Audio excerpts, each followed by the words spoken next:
तर औरंगजेबाच्या कबरीवरून राज्यामध्ये वातावरण चांगलंच तापलंय।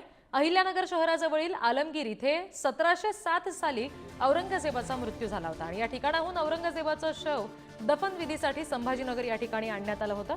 सध्या याच औरंगजेबाच्या कबरीवरून महाराष्ट्रामध्ये वातावरण तापलेलं असताना विश्व हिंदू परिषद आणि बजरंग दल यांनी कबर आणि चबुतरा हटवण्याची मागणी केली आहे। शिवजयंतीच्या पार्श्वभूमीवर राज्यामध्ये ठिकठिकाणी आंदोलन होणार आहे। सरकार आणि स्थानिक प्रशासन याबाबत काय निर्णय घेणार याकडे सगळ्यांचं लक्ष आहे आणि या संदर्भात आणखी तपशील देतील आमचे प्रतिनिधी उमेर सय्यद।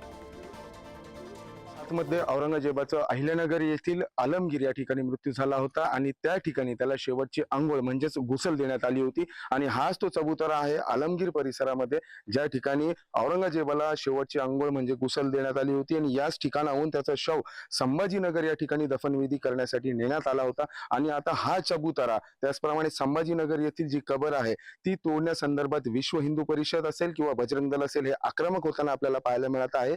महाराष्ट्र राज्यामध्ये कुठेतरी औरंगजेबाच्या कबरीवरून वातावरण पेटत असताना आता विश्व हिंदू परिषद आणि बजरंग दल देखील आक्रमक झालेला आहे। शिवजयंतीच्या पार्श्वभूमीवर महाराष्ट्रामध्ये राज्यव्यापी आंदोलन होणार आहे।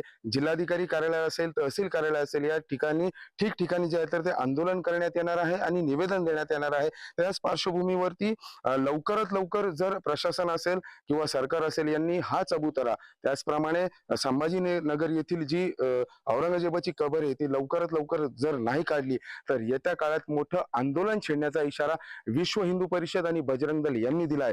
त्यामुळे आता स्थानिक प्रशासन असेल सरकार असेल या संदर्भात काय निर्णय घेणार याकडे पाहणं महत्त्वाचं ठरणार आहे। उमेर सय्यद, पुढारी न्यूज, अहिल्यानगर।